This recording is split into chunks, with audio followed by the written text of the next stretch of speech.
Imagine a land once rich with wheat, known as the breadbasket of Europe, but now picture this land brought to its knees by hunger, its people starving, its fields guarded, its grain rotting in sacks while children cry for food. This was Ukraine in 1932, the site of one of history's most devastating atrocities, known as the Holodomor. The Holodomor, meaning death by hunger in Ukrainian, was a man-made famine that claimed the lives of millions of Ukrainians. This atrocity occurred nearly a decade before the Holocaust, under the rule of Joseph Stalin. The Soviet regime's policies of forced collectivization, food requisition quotas, and the ruthless persecution of independent farmers systematically starved Ukrainians into submission. The Soviet Union was struggling. Communism was failing to match the industrial and economic output of the capitalist West. Stalin decided he could close the gap by sheer force of will, demanding rapid increases in agricultural productivity. Weather, inefficiency, or basic human limitations didn't matter. He decreed the numbers, and the people were expected to deliver. But when they couldn't, Stalin needed someone to blame. Enter the kulaks, so-called wealthy peasants, a convenient scapegoat. Their land was confiscated, their food taken, and their families left to starve. This wasn't a famine caused by drought or natural disaster. It was man-made. The Soviet state enforced brutal grain quotas, stripping villages bare. Armed brigades raided homes, searching for hidden food. Even a few grains of wheat buried in a backyard could mean death. To enforce these quotas, the Soviets sealed off entire regions, leaving millions to starve.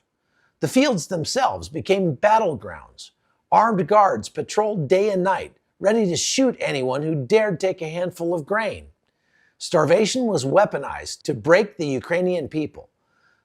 During the winter of 1932 and 33, Russian troops were sent into Ukraine to confiscate essentially all the food, something that has come to be known as the Holodomor.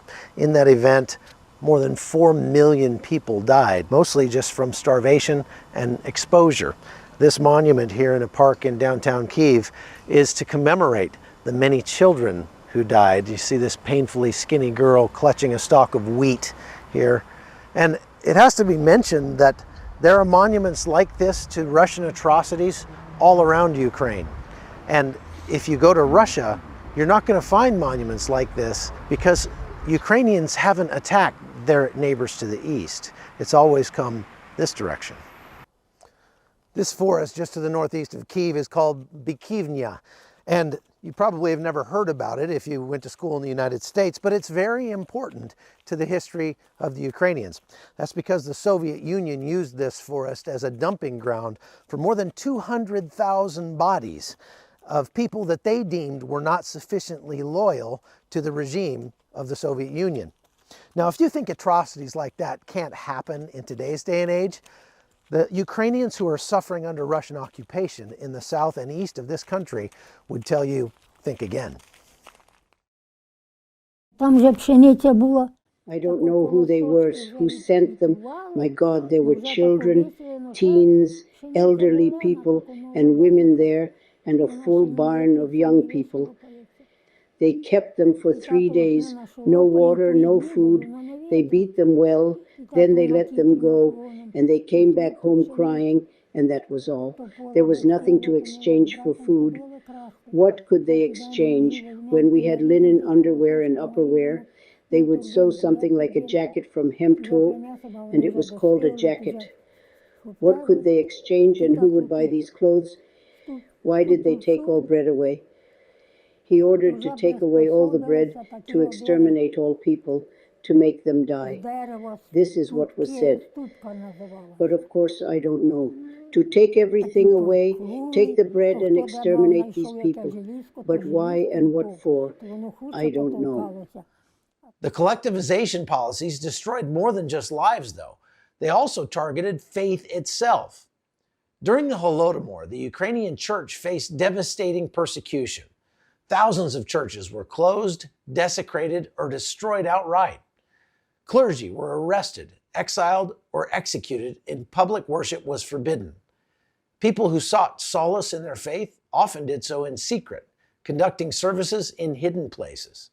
The church, a cornerstone of Ukrainian identity, became yet another target in Stalin's campaign to crush the spirit of the Ukrainian people. For centuries, Ukrainian farmers had worked their own land, growing food for their families and communities. Now, under the Soviet regime, they were forced into collective farms where they had no control over what they grew or how it was distributed. But some resisted. They buried grain, hid livestock, or refused to join the collectives. These acts of defiance were met with brutal reprisals, beatings, imprisonment, or execution. Families who resisted were labeled enemies of the state and left to starve as an example to others. And still, the horror continued. Parents scavenged for wild plants. Children dug for roots. The weak and sick fell first. But hunger spared no one for long. Even amidst this horror, there were small acts of humanity. Anna's father, for example, had a Jewish friend who traded food for dried fruit from their orchard. These exchanges, though rare, offered a glimmer of hope. The death toll was staggering. Between 3.5 and 5 million Ukrainians perished.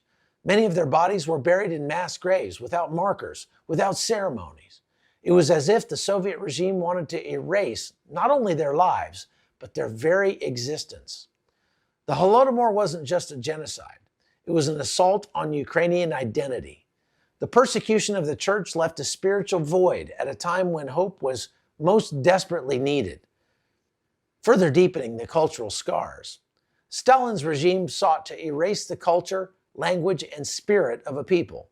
To fill the void left by the dead, the Soviets forcibly relocated Russians to Ukraine's Donbas region. That's why even today, many in the Donbas speak Russian. It's a legacy of this horrific period.